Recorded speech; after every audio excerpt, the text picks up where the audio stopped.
Magribhi. Somebody akandibvunza kuti madman ko madi kumbotitaura history yedance. Aiwa, history yedance ndakataura kudhara, ndikaramba ndingodzokerera ka zvinhu zvedance. Ndakataura kudhara zvinhu zvedance zvakatopera.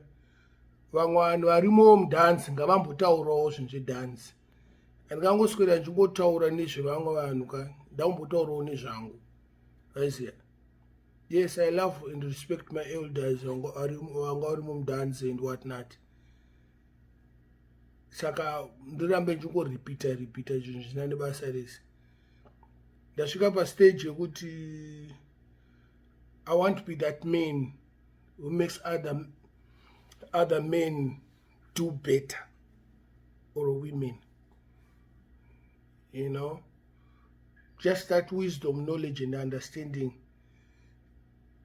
Yandinenge ndinayo, like ndingoshare nevamwe vanhu my life history. Not kungoramba ndichingoenda zvemusic ndakaregera. Kana ukataura neni zvemusic unenge wakutondiita turn off. Because music haina mvura yambondipa sadza zvekudaro. Ndakatotambisa mari yakawanda, but it was good pataizviita. But manje handichadi kuzvitaura zvemusic izvi. Tasiro vana vadiki chimuti chane vamwe vanhu. Handiti tombotaurawo zveupenyu.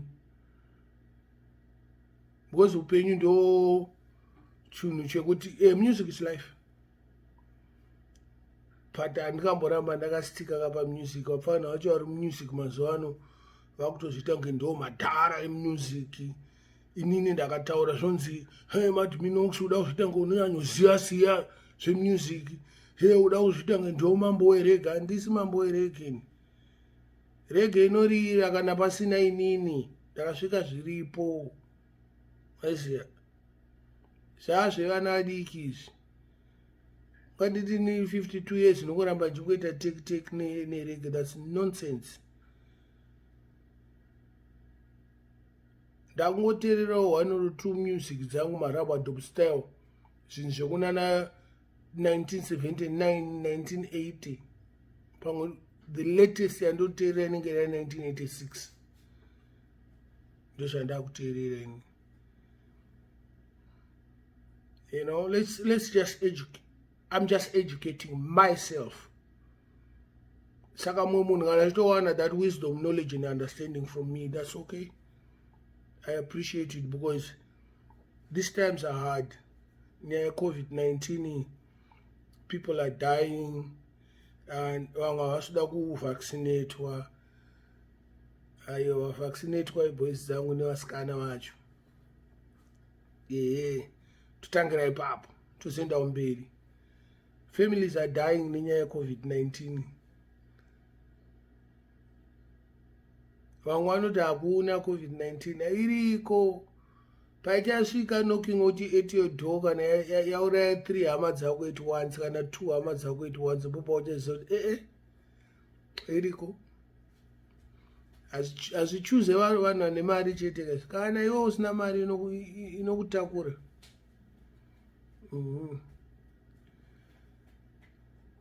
Ende vanhu vamwe futi vanga vasikatsvage mari futi musanyebere COVID-19.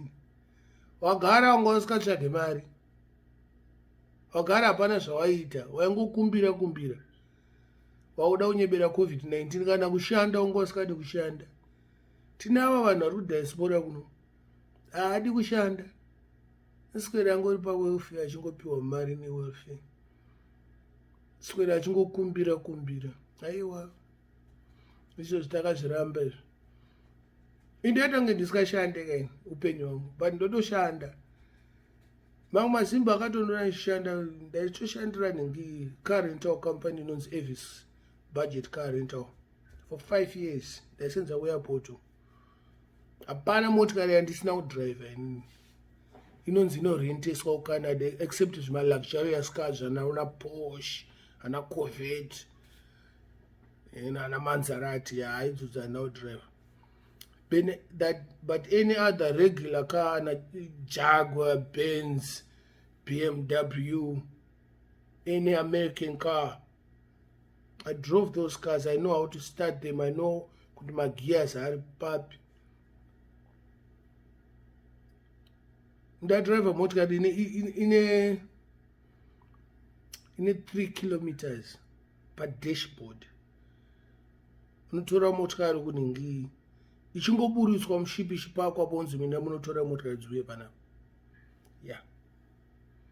Saka it doesn't phase me chinonzi motikari ano. Those are material things.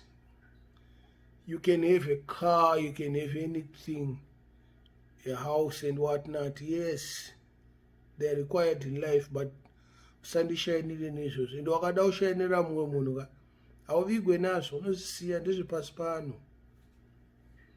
Ya hashainirwe nemotikari plus hashainirwe nemunhu anyways. Unogona kuita kana mamillions ako yangu yandinayo mari inokwana ndakaita 2000 kana 1000 ndiri kukwana ione 50,000 inokwana yangu. Maiziya saka ndokamiriro kazvo pazvinhu zvacho. Ende futi chinonetsa futi unoziva chinhu chinonetsa handiti papa manzwa kana foni ichipinda. Unoona munhu anongosumudza foni haana kana mbokuti ndeipi kana kuti chii, ongoda kungofona. Aiwa zvibudeka imbondimhoresawo ndeipi komadman, are you free, ndimbokufonerawo pamwe ndenge nchiita zvandiri kuita ora kana ndine chimoko ndapa demand kai ko kana nchitaura nechimwe chimoko kana nchiita zvandiri kuita. Aiwa musadaro kani. Dzidzirai chinhu chinonzi respect, mutual respect. Usangofona fona because sometimes my time differences eida akasiyana, vamwe tine takarara. Tumira message, hey, can I call you? Munhu akati no, it's a no.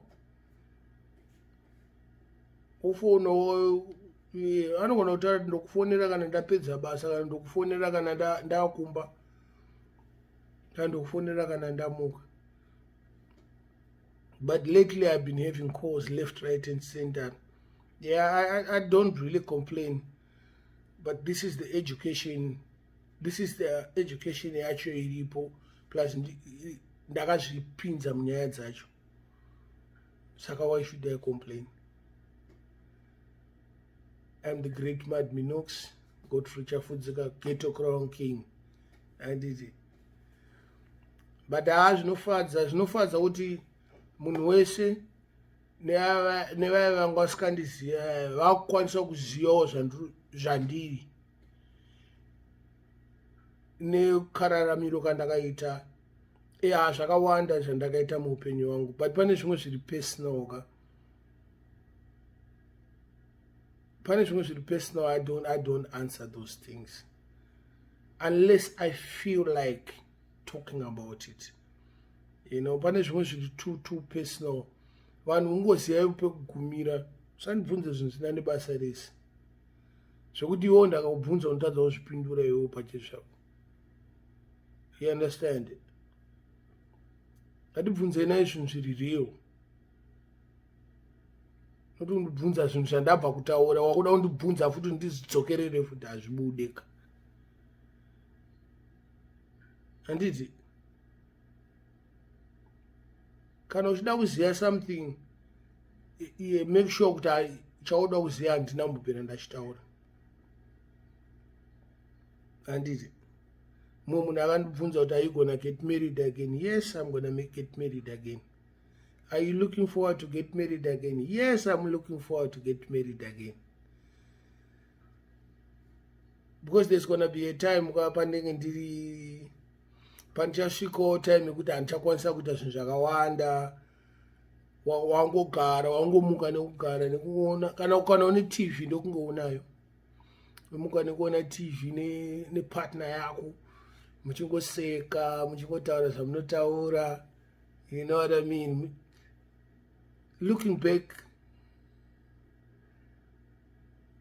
but it's not something that I'm gonna focus on ukuthi ndicharoora ndichaita sei.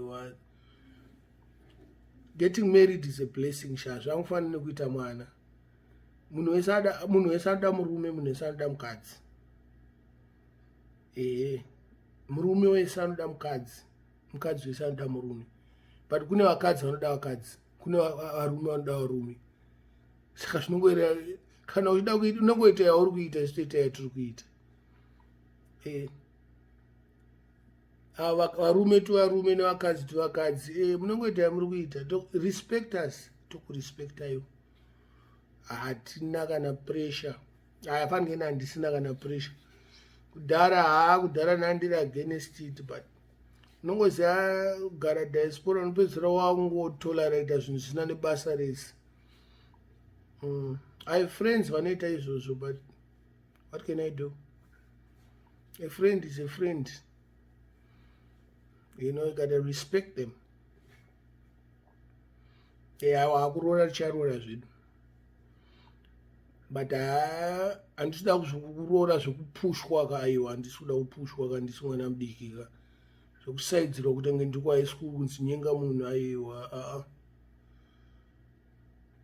I've been talking to a lot of people, a lot of women, and I've been hearing a lot of stories zviri kuitika.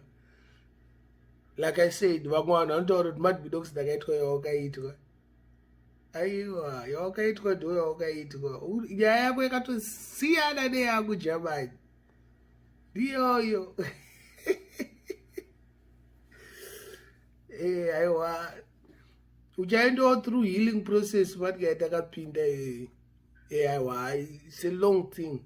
It's a long road anyways. Just being a person and a human being,